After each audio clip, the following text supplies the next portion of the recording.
whatever happens, that whatever happens to us has the potential of expanding our consciousness, our awareness of life.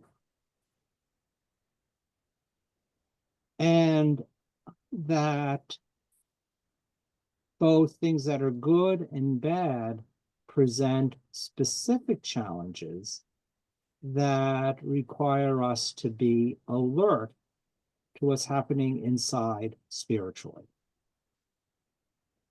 So many of the blessings we've talked about already are just sort of usual occurrences.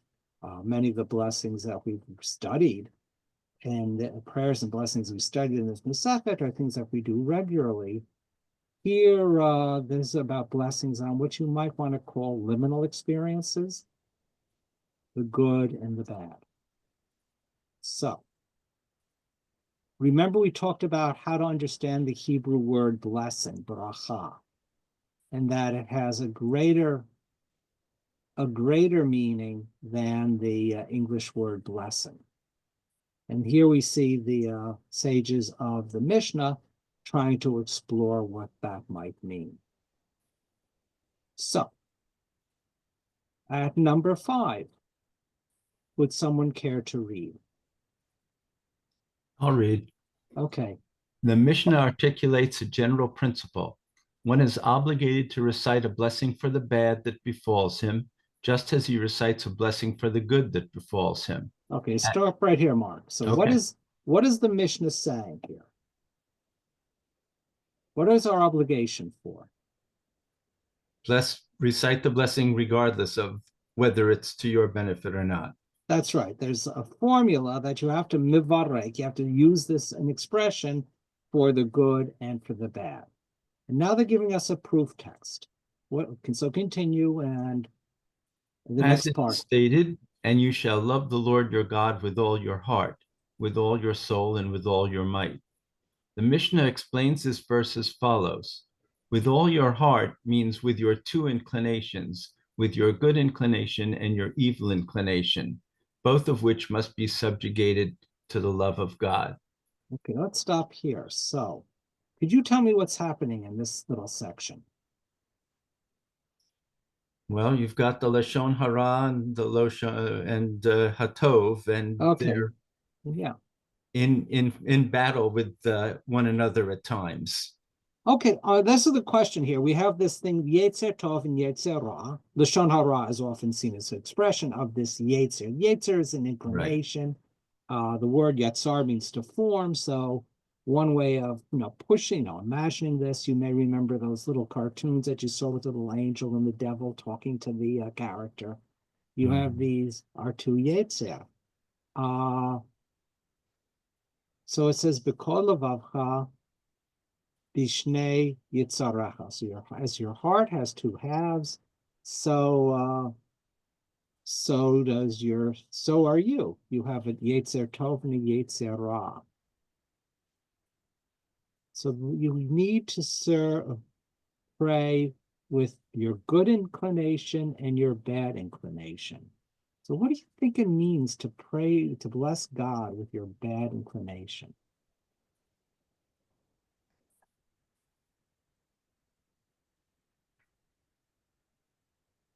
I'm thinking it's no matter how you feel. Okay. Because I'm reacting to bad that befalls you, good that befalls you, but that's externally towards you. Whereas the inclination is you to yourself and going out externally. Yeah. So because of that, you're praying with all of you, acknowledging that you have both parts. Good.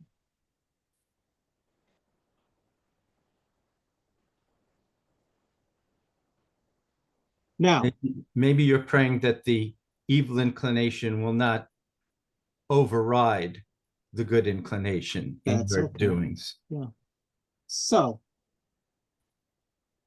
what do you think the rabbis put in under the characterization? If they're going to divide things in the world, what would be Yetzer Hara. What do they want to put under the label Yetzer Hara? What type of feelings, impulses that may they want to put there? You can guess. I mean, it's Envy, envy. Any what other?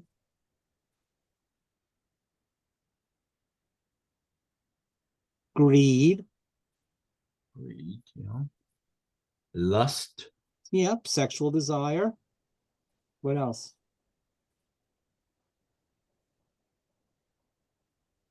Anger, maybe.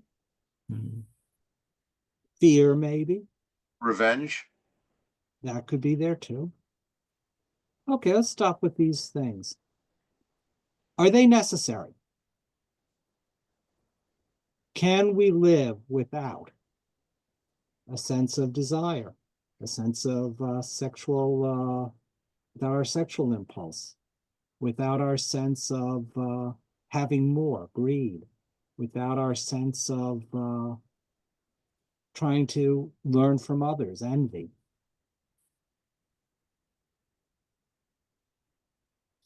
you could, but things would be pretty boring after a while. Yeah, or would we survive? I mean, we have to get up in the morning to go to work.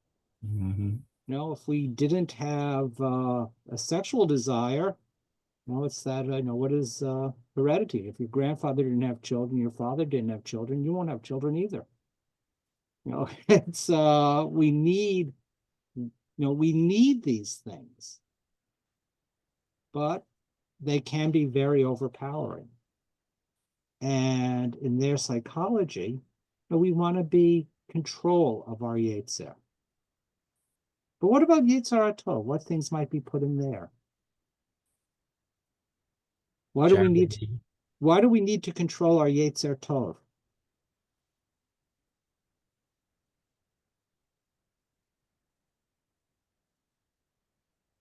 So generosity may be one of that. Nurturing may be one of that. Love may be one of that. Those things. patience. Patience may be one of that. Those things. But we also need to control those as well, don't we? Can't we be too generous? When does love fall into codependence? Mhm. So the Yetzers are things that are inherent in us. Tov and Ra, good and evil, are sort of arbitrary categories in which we place them. But we can't let a Yetzer control us. In some way, a Yetzer is an external force in their mind that is pushing on our neshama.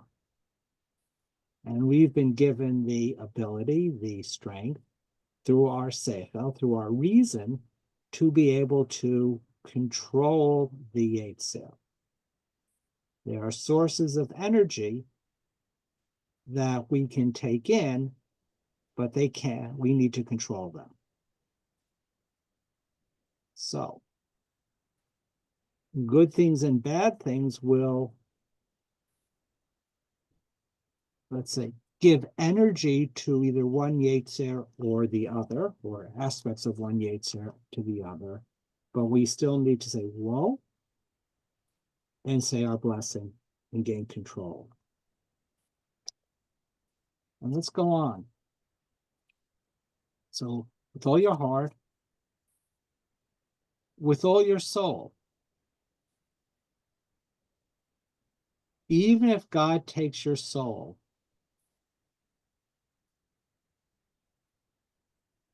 B'kol ma'odecha, and with all your ma'od. And the first thing it says, B'kol mamonecha, that with all your money. But I like the last one where it says here. And Mark, do you want to read this section here? Alternatively, it may be explained that with all your might means with every measure that God metes out to you, whether it is good or troublesome, thank God. Yeah. So I like that, with all your with your heart, control over the Yetzer, with your soul, even if you are at the end of life. And finally, the Hebrew is really nice because you can hear that there is an alliteration and a pun. So please be patient with me as we read the Hebrew. Devar acher, another idea, alternatively. Bechol me'odecha. Bechol midah umidah shehu moded lecha, have modeh lo b'ma'od ma'od. So, I mean, I think the Hebrew there is just beautiful. That M and the D, the Mem and the Dalet sound, B'kol ma'odecha. B'kol midah umidah shehu moded lecha have modeh lo b'ma'od ma'od. So, it's punning. Ma'od is a lot, remember? Tov ma'od. Mode. Yeah. And it also has, all your stuff. That's what it means here. Ma'odecha, your stuff. And here we take it as might. But it has a mem and dalet, midah, that's a measure. So, b'kol midah umidah, with every measure, shehu modeh lecha, that God measures out to you, have modelo, you are required to modelo. Modeh is the word thanks, as in todah. It's sort of yud dalet hey would be the root. So you have this beautiful, beautiful Hebrew little bit of poetry. So whatever ma'od is related to midah, and it's also related to modeh. And again, ma'od, ma'od. Any questions on this stuff, on this passage?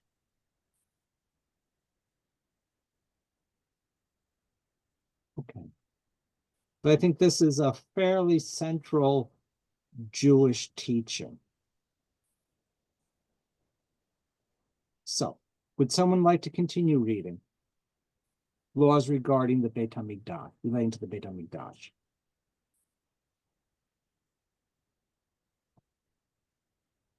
We're over here. I'll keep going. Okay, please. The Mishnah teaches several temple-related halachot. One may not act irreverently or conduct himself flippantly opposite the eastern gate of the Temple Mount, which is aligned opposite the Holy of Holies. In deference to the temple, one may not enter the Temple Mount with his staff, his shoes, his money belt, or even the dust on his feet. One may not make the temple a shortcut to pass through it, and through an a fortiori inference, all the more so, one may not spit on the Temple Mount. Okay, this is an interesting piece. So,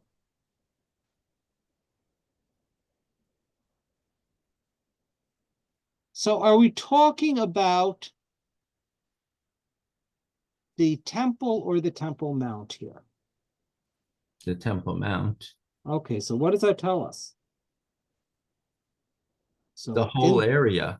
It's the whole area. To be treated with reverence. That's right. Now, does the temple exist at the time of the Mishnah? Remember, the Mishnah is compiled around 220, the Common Era. Mm-hmm. And the temple is destroyed early in the Tannaitic period at 70. Right. So sometime during this period, the temple doesn't exist, but Har HaBayit, and we see that over here, Lo Yikanes LaHar HaBayit, one may not go up to the Temple Mount with your staff, your shoes, your money belt, or even with dirty feet, but so we have a sense here that in this period, Jews would visit the Temple Mount. But it was still considered a holy place. So It's now the temple is destroyed, it's in ruins, but you could still go up and visit. The Temple Mound remained in ruins for a long time. It was only in the beginning of the Islamic period, the early Arab period, that the Temple Mount was reused as a holy place. The Romans kept it destroyed as a symbol of their victory over the Jews. Mm-hmm. When the empire became Christian, the holy site became in Jerusalem the Church of the Holy Sepulchre, or the Church of the Resurrection. It's the same place. The Greek Orthodox call it the Church of the Anastasis, the Church of the Resurrection, and the Latins call it the Church of the Holy Sepulchre.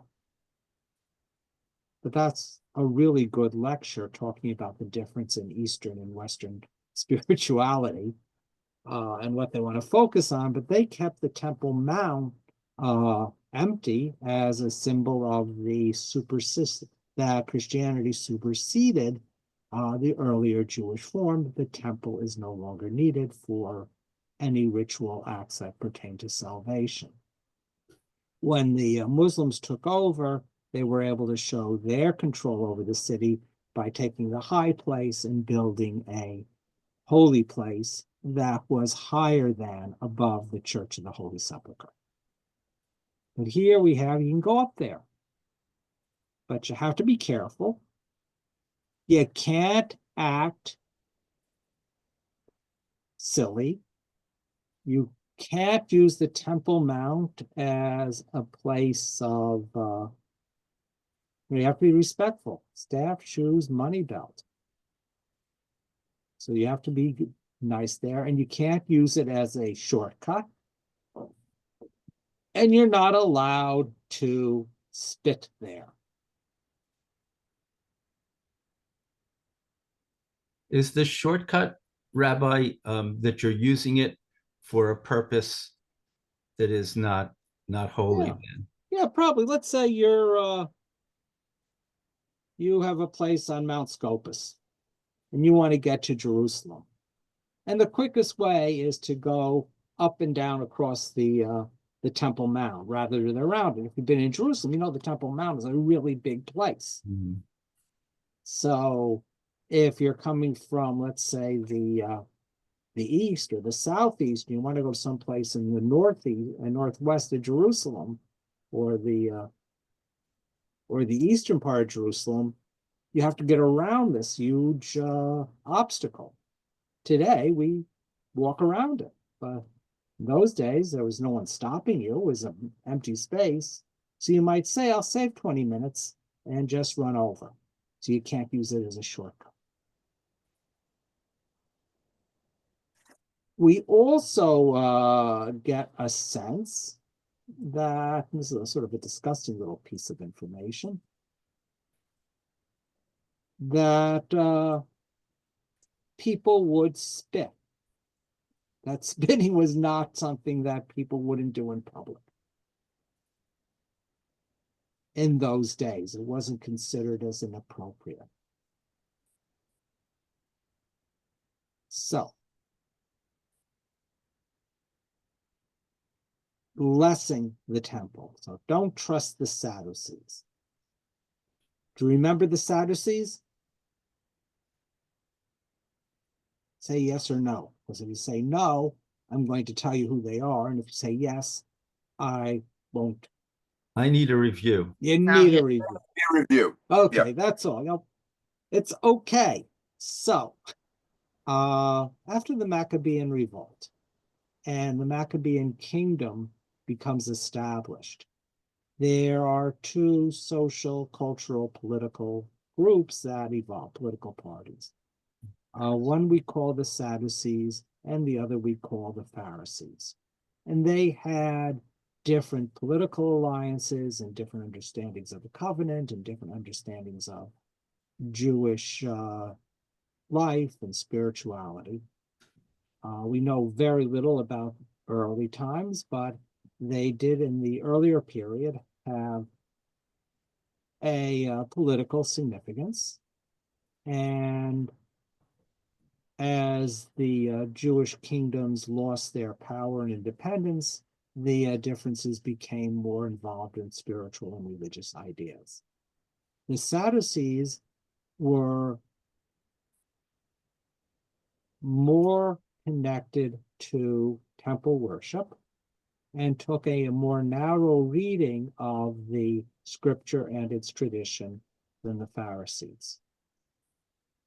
For in general, we have talked about the Pharisees as the precursors, the people who came before the rabbinic movement, before the Tanaim, and they had a sense of holiness being more democratic, that their spiritual goal seemed to be providing the opportunity for lay people, Jews, to have the same sense of spirituality, connection to the divine at home and in their villages as they could at the temple. We've seen all sorts of the results of that in this Masechet, how through prayer we can recreate the same sense of spirituality as the temple.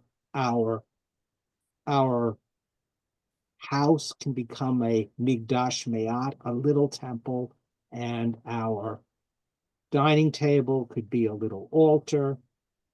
We've seen how temple purity customs have been brought into Jewish practical life. One example would be the washing of hands before and after eating, purification, and would make a certain sense that every Jew, even if he were not a Kohen, could perform within the context of his immediate life the same structure. The Sadducees maintained their focus on the temple as the center of spirituality. They were, for the most part, most of the priesthood, most of the Kohanim, saw themselves as Sadducees. They were did not accept the sense of the Torah being of two parts that characterized the Pharisees, the oral and written law. They put very great emphasis on the written law, and though they had their own set of traditions, less emphasis on the later law, probably seeing them as human accretions, human activity that is necessary to apply Torah, but not the same status. So, the Sadducees generally lose their influence, obviously, at 70 when the temple is destroyed, but there are still people who maintain that Sadducean, more strict Torah point of view. So, the Mishnah relates at the conclusion of all blessings recited in the temple, those reciting the blessings would say, "Blessed are you, Lord God of Israel, until everlasting." Ha'olam. Show. Min ha'olam. But when the sectarians, the Sadduceans, strayed and declared there is but one world, and there is no world to come, the sages instituted that the conclusion of the blessing, one recites from everlasting ha'olam to everlasting ha'olam. Min ha'olam v'ad ha'olam. So one of the beliefs were the Sadducees, the Pharisees had a very powerful sense of an olam haba. They had a strong, powerful sense of, in the end of days, there would be a restoration or I think they're just cleaning up leaves. Oh, that would make sense. So the resurrection of the dead, the righteous would come back. The Sadducees did not have that sense of olam haba. that for them, that this world was the important world. We don't know if they denied afterlife, though that is one very powerful thought, but they clearly denied the fact of resurrection, so that there was not going to be another olam. So whatever would happen to us after we die is not going to be resolved in a new creation. My guess is that they did have a belief that after we died, we would either be biblically go to Sheol, or maybe it was more exalted, and you can see that perhaps in some of the mystical literature, is that we would be returned to or connected to God, but not in an olam that is different than what is here today. So they would deny resurrection. So they used to say min ha'olam, for eternity, but the sages, the Tanaim, said, we want to make sure that we're saying it right. So it's min ha'olam v'ad ha'olam, from everlasting to everlasting. And when you hear that in our Siddur, and when you go to synagogue, we'll see those words, min ha'olam v'ad ha'olam, you'll know where they come from. And you can turn to the person next to you and sound educated.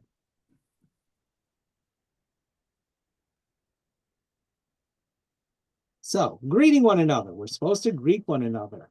So would someone want to talk about the ways we're supposed to greet each other? I'll talk. Okay. The sages also instituted that one should greet another in the name of God, i.e., one should mention God's name in his greeting, as it is stated, and presently Boaz came from Bethlehem and said to the harvesters, the Lord is with you, and they said to him, may the Lord bless you. That comes from Ruth 2:4. Okay, that's a pretty nice thing. Now, what is the situation in Ruth? Boaz is a large landowner. It is the harvest time. Ruth is going to be sent out by Naomi to harvest at Boaz's, to be a gleaner in Boaz's field. You remember that Boaz is a relative of Naomi's and does have a possible claim on Naomi through the laws of marrying a childless deceased relatives, the Levirate laws, but it isn't a very powerful claim. So Naomi is trying to make sure that the two of them fall in love. So Boaz is going out from Bethlehem, and he says to the Kotzrim, to the harvesters, Adonai imachem. And they say, Yivarechecha Adonai. So, what do we usually say when we say someone? What is the usual Hebrew greeting today? We don't say Adonai imachem. So when I meet Ira at the JCC, I'm not going to say Adonai imach or imacha. We say Shalom Aleichem. So, but remember, Shalom is also a name of God. So that's the first proof text, that you have to mention God's name. And the second proof text, and it says, continue, please. And it says, and the angel of God appeared to him and said to him, God is with you, mighty man of valor, from Judges 6:12. Yeah. And it says, and despise not your mother when she is old, from Proverbs 23:22, i.e., one must not neglect customs which he inherits. Okay, so we know that we're supposed to greet you with the name of God. May God bless you. And this is an old custom, so you better not change it. You want to continue? Unless you say that mentioning God's name is prohibited, it says it is time to work for the Lord. They have made void your Torah. From Psalms 119. I.e., it is occasionally necessary to negate biblical precepts in order to perform God's will, and greeting another is certainly God's will. Wow. So, if you think, Steinsaltz is taking that from the tradition. I should go back. I did once, but I don't remember anymore. If this is, this is clearly from the commentators. So it says, you're not supposed to mention God's name. you know, you're not supposed to do that. So you can't say Yud Hey Vav Hey, pronounce that. I mean, maybe, you could say Hashem.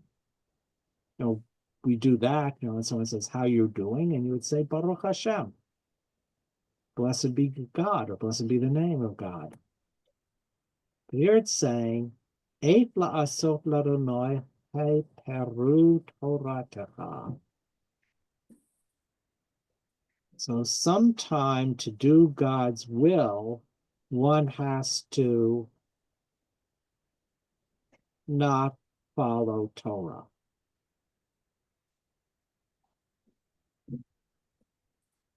Interesting. Yeah.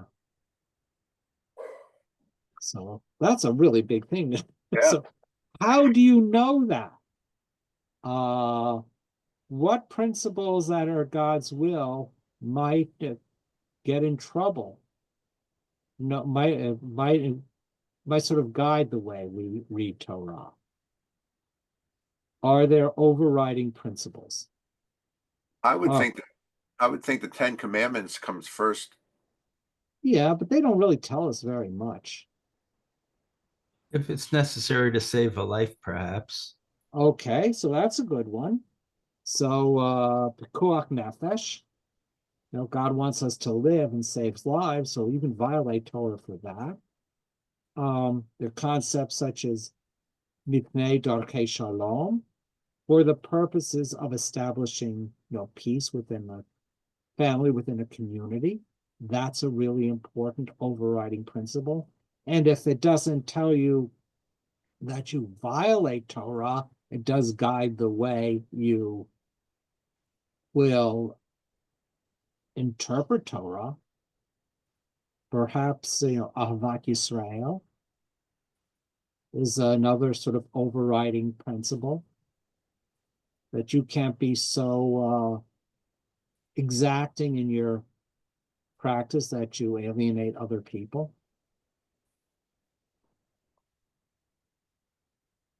So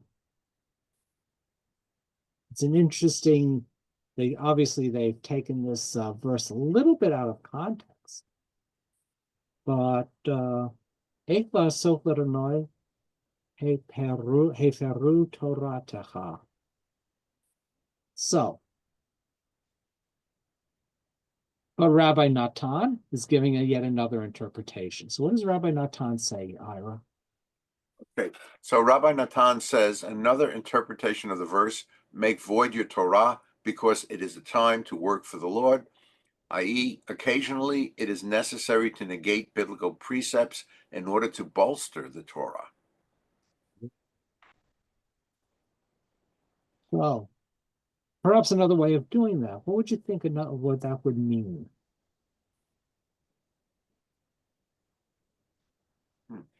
Could one be so dedicated to the Torah, or maybe a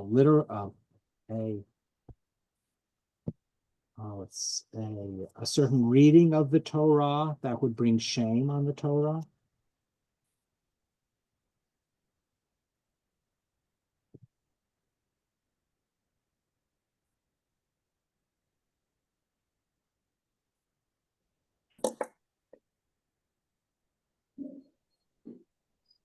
I think there are a number of examples. Let's say one example of this classic one is the idea of the rebellious child, the rebellious son, that in the Torah is subject to the death penalty.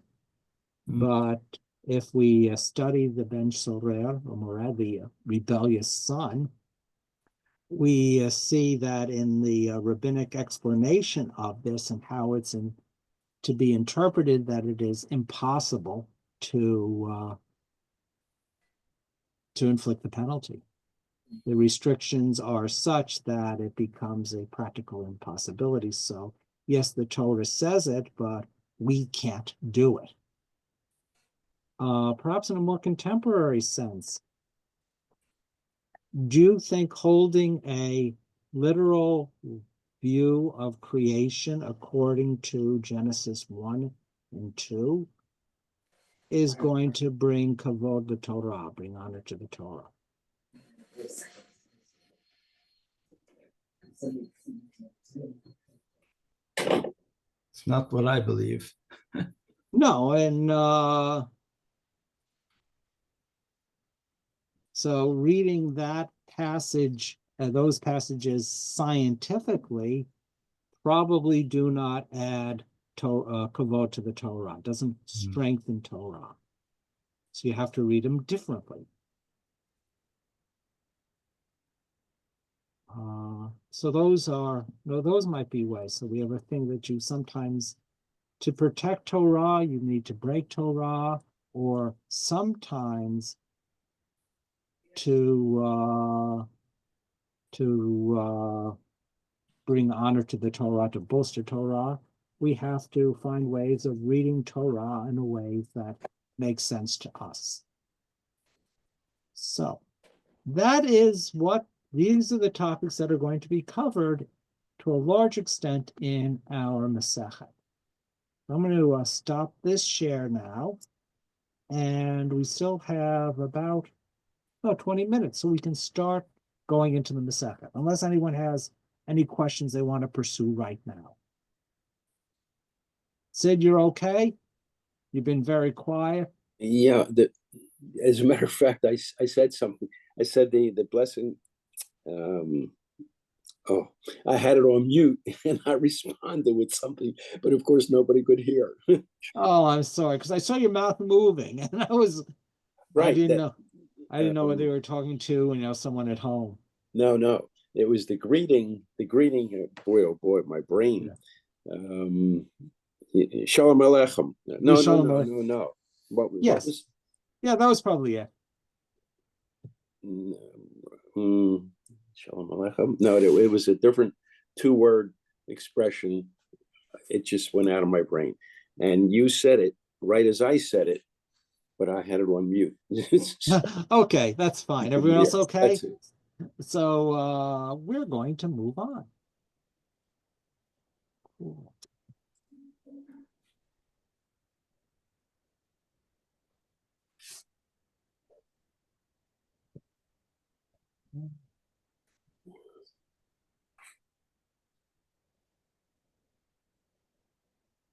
So now we're into the Gemara.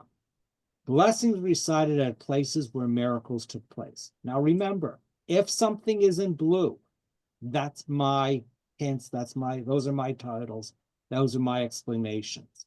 If they're in gray, that's Rabbi Steinsaltz, Adin Steinsaltz, who is a very important modern Torah commentary, biblical commentator, student of Talmud and Torah and Hasidus and Hasidic matters, and very prolific. And that's his interpretation, or at least a translation of his Hebrew notes on the Talmud. And the things that are in bold, those are Steinsaltz's literal translation of the Gemara, of the Talmud. So the first thing we're dealing with is blessings recited where miracles took place. Things of memory. We talked a little bit about this when we came into in the Mishnah. So this is picking up one of the early ideas in the Mishnah. So would someone care to read number 10 here? I'll read it. Okay, please. The Gemara. With regard to the obligation to recite a blessing for a miracle, the Gemara asks, from where are these matters derived? Rabbi Yochanan said, the verse states, and Jethro said, blessed be the Lord who delivered you out of the hand of the Egyptians and out of the hand of Pharaoh, who delivered the people from under the hand of the Egyptians. That's in Exodus chapter 18, verse 10. A blessing is recited for a miracle. Okay. So, very interesting. Rabbi Yochanan, and this is Rabbi Yochanan ben Napachra. He's a second generation Amora. So, very important person, good looking guy, establishes the academy in Tiberia, which makes Tiberius, one of the 4 holy cities in the land of Israel. He had a powerful relationship with another sage, Reish Lakish, and is one of the most quoted Amoraim in the Talmud. So he's saying that, how do we know we're supposed to recite a blessing for a miracle? Me'an hane mile le? Where do these come from? He says it comes from Torah. So now we know that this is a Torah mitzvah. It's interesting that the person who recites it is Jethro. Who is Yitro or Jethro? Do you remember? Moses' father-in-law. Moses' father-in-law. And was he an Israelite? No. No, so he's not an Israelite. Midianite. So we continue. We all recite a blessing for a miracle experienced by the community, but what about a miracle that was experienced by the individual? Sid, do you want to continue reading? Sure. The Gemara asks, for a miracle that occurs for the multitudes, we recite a blessing. But for a miracle that befalls an individual Person, we do not recite a blessing. Okay, so why does the Gemara want to say this?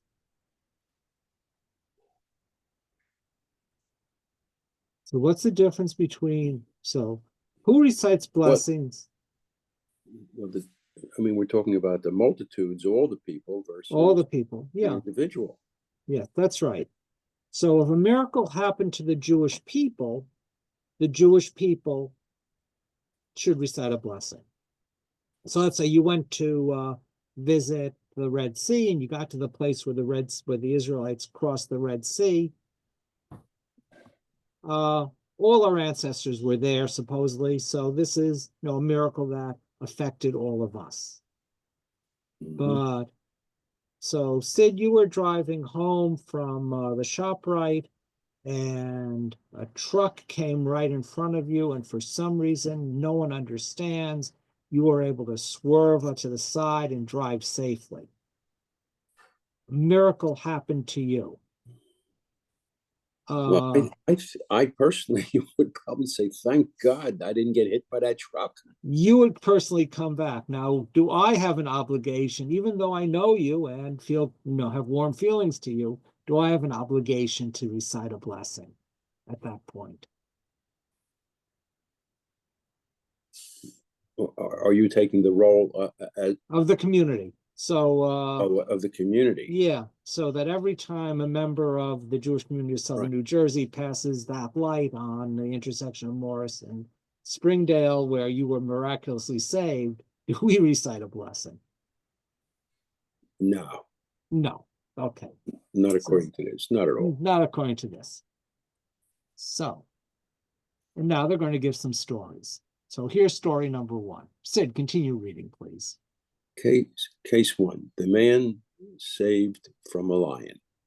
Wasn't there an incident where a certain man was walking along the right side of the Euphrates River when a lion attacked him? A miracle was performed for him and he was rescued. And he was rescued? Yeah, pretty cool. He was the mitzvah he was itatseo mipnehe. He was taken away from this lion. Wow. I don't know how it happened. Maybe he fell into the river. Maybe a divine hand picked him up. And this poor guy was walking along the Euphrates River and he's attacked by a lion. That's a miracle. It's a miracle because most people attacked by lions don't make it. Don't make it. Little bit of just history. It does remind us that in ancient days, lions ranged not only in Africa, Central and Southern Africa, but they ranged across the Middle East. They have been, lions in the Middle East have been killed off. So they were in Greece, they were in Turkey, they were in Iraq, they were all over the place, lions. No more. We killed them off. Hmm. But in those days, even now, this is third, fourth, fifth century, there were still lions. So let's continue. This man came before Rava, and Rava is a fourth generation Amora, so we know about the time of this. So this is around the year 300, 320, 350. And what does Rava say? So can you read this? Sure. He came before Rabbah, who said to him, every time that you arrive there to the site of the miracle, recite the blessing. Blessed who performed a miracle for me in this place. Okay, so that's the Sid say from the truck situation. Right. Thank God. Thank God. Every time you go to that place, you say, thank God. So every time this guy goes and he's taking his stroll, doing his constitutional, putting his 10,000 steps along the Euphrates, he comes to this point, he has to say, blessed shasali nes, b'makom hazeh. B'makom hazeh. Mm-hmm. Good to know. So Yep. that's story number one. Number two. Case two. Yeah. Mar's miraculous spring of waters. And once when Mar, son of Ravina, was walking in a valley of willows and was thirsty for water, a miracle was performed for him. And a spring of water was created for him, and he drank. Okay. That's wonderful. That's nice. That's wonderful. This is a good one. Mm-hmm. And our third case. Third case. Mar escapes from wild camel. Furthermore, once when Mar, the son of Ravina, was walking in the marketplace of Mahoza, and a wild camel, a gamla paritza, attacked them. The wall cracked open. He went inside it, and he was rescued. Ever since, when he came to the willows, he recited, Blessed Baruch Haba, who performed a miracle for me in the willows and with the camel. And when he came to the marketplace of Mahoza, he recited, Baruch, who performed a miracle for me with the camel and in the willows, indicating that one recites a blessing even for a miracle that occurs to an individual. So here it is. We have Mar. He's a lucky guy. Miraculous escape from the camel, just as Sid miraculously escaped from the truck. So every time he goes and sees that place in the willows or in the marketplace in the Choza, he recites a blessing. When he's with the willows, the Valley of the Willows, he mentions that miracle first, and then he has the other miracles that befell him.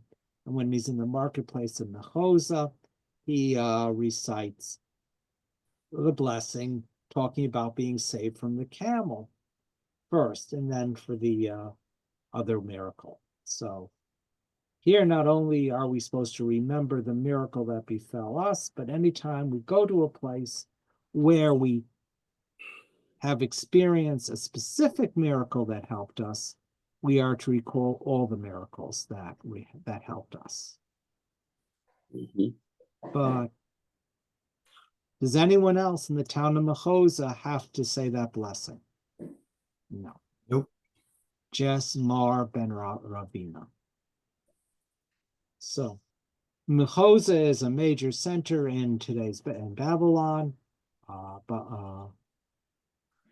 today's Iraq, and lots of stories take place in the marketplace of Mahoza. So it's an important site in many of the Midrashim, many of the Agadah, the legends that we are going to be reading in the Talmud. So our conclusion, since you're still reading, Sid? Yeah, the sages say, when a miracle performed on behalf of the multitudes, everyone is obligated to recite a blessing. When a miracle performed on behalf of an individual, only the individual is obligated to recite a blessing. That's the Mark. My paper. That's Rabbi, although the only the individual is obligated, there's nothing wrong with Mar's mother going to that place and saying a blessing. It's, a friend of mine had a bad fall the other day. When I saw him yesterday at rehearsal, I said, "Thank God you're okay." That's right. That's a good distinction. There's a distinction between what we are obligated to do, that's a chiyuv, and then there's the general sense of what our heart impels us to do. So a Mhm. good example of that would be Kaddish. We are obligated to recite Kaddish in memory of a certain number of individuals that we are close to. So it would be parents, siblings, spouses, and children. That's an obligation. Doesn't matter whether we liked them or didn't like them, whether we were bosom buddies or estranged for years, we're obligated. Can you say Kaddish for anyone else? Yeah, Sure you can. sure you can. But you have to say Kaddish for them. So that's the chiyuv, that's the obligation. I mentioned earlier that in traditional Judaism, still in Orthodox Judaism, the placing of tefillin in the morning is a chiyuv. It's an obligation on men. Can women do it? Yeah. Rashi's daughters did. Generally, Orthodox women wouldn't do it, but there's nothing stopping you from doing it. So there are things that are chiyuvs that we have to do, and things that spiritually we're going to do. Another way of saying it is halacha doesn't control the heart.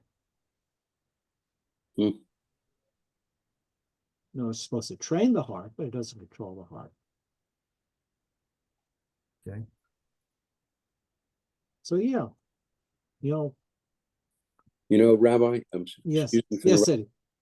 I'm so glad that you just mentioned this, because one of my oldest and dearest friends passed away last December, and I'm the only one whom he has, and there were no brothers or sisters and no relatives, and as a matter of fact,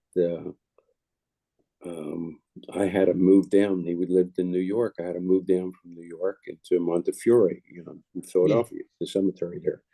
And we came, there were only just 4 of us that attended his burial at the site down in the Philadelphia area of Montefiore. And you just reminded me that I am going to say the Kaddish for him probably next week when it comes the anniversary. Gee, what an important thing. It is. And he will be really pleased, very pleased to know that I'm doing that. Yeah. Oh my goodness. What a blessing. The only thing is, I don't know if you have other friends, or I don't know what your family situation is, if you have kids or things, but you can tell them that too, just to say why you're doing this, to remember your dear friend. It's a really important thing. Oh yeah. Also, burying someone is an important mitzvah. Okay. So here are places, we're gonna end up with some places where we're supposed to say the blessings, and then next week we're going to explain this. Since we're running out of time, if you don't mind, I'm going to read it. Anyone mind? Sure. The sages taught, this is the addition, in a baraita, a list of places where one is required to recite blessings due to miracles that were performed there. Number 1, one who sees the crossings of the Red Sea. 2, and the crossing of the Jordan. 3, and the crossings of the streams of Arnon. 4, and the hailstones of El Gavish on the descent of Beit Horon. And 5, the rock that Og, king of Bashan, sought to hurl upon Israel. And 6, the rock upon which Moses sat when Joshua waged war against Amalek. And 7, Lot's wife. And 8, the wall of Jericho that was swallowed up in its place. In all these miracles, one must give thanks and offer praise before God. So, those are a bunch of interesting places. I don't know how many of us know all these sites. I have to be honest. I had to look up a couple of them as well, because some of them are well known and some of them are obscure, or at least obscure to us today. So when we start next week, we're going to go through these places and see how the rabbis identified them as significant places to remember. So some you know, some you don't. It's going to be sort of like a little Bible quiz, at least for the first part of that next week. And we'll see how the rabbis remember the biblical stories, and you'll get some legends. You'll get the size of Og, you'll get the size of Moses, you'll figure out relationship between the people who are suffering. It's an interesting set of midrashim. So I'm going to stop my share now. I want to thank everyone for coming. And I'm sorry, can I just ask a quick question? Sure, you can ask a long question. Sure. No, it's really just so next week I'm going to be visiting my grandchildren, so I may or may not be here depending on what my daughter has planned. Sure. On the calendar, I didn't see this after next week. Does it continue after that? Well, we are going to Hanukkah break. Okay. And we will be starting up again, I think we said Okay. January 7th. January 7th. So sure, it's going to continue, but we have Hanukkah and the other winter holidays coming up. So I hope you have a great time with the kids. Always. And that's more important than spending time with me. Where do they live, Ann? New York City. Okay, so it's a schlep, so It's obviously- a train to a subway, yeah, I know. It's a train to the, it's a getting to the train station, it's getting on the train, it's getting on the subway, yeah, which is still Yeah. easier than driving and finding a place to park. Yes. Yeah. So have a wonderful time with the kids. Thank you. Are you staying through for a long time through For the Hanukkah? week. I'm gonna know just for 1 week. Oh. My grandson has a play, and then we're gonna go see the magic flute and do some things. And Very nice. Wow. Mozart. That's- yeah, so Sounds like there's a fun. children's production of the magic flute, and the kids can go and meet the cast before the show. And it's like an hour long, I think, right? It's a pretty Yeah. much a bridge version. That's great. Yes, so we're gonna take the kids to that. Oh, wow, that's my favorite opera. Yes, it's beautiful. Mm. So have a good time. So I'll tell you what I'll tell everyone next week. Hanukkah's coming up, Christmas is coming up. When it comes to celebration, it's okay to share the joy, be happy with everyone. And remember, at least I want to teach people that you have to remember the difference between celebration and dogma. And Christmas is not a bad holiday. Any holiday where they give me drinks and cookies can't be bad.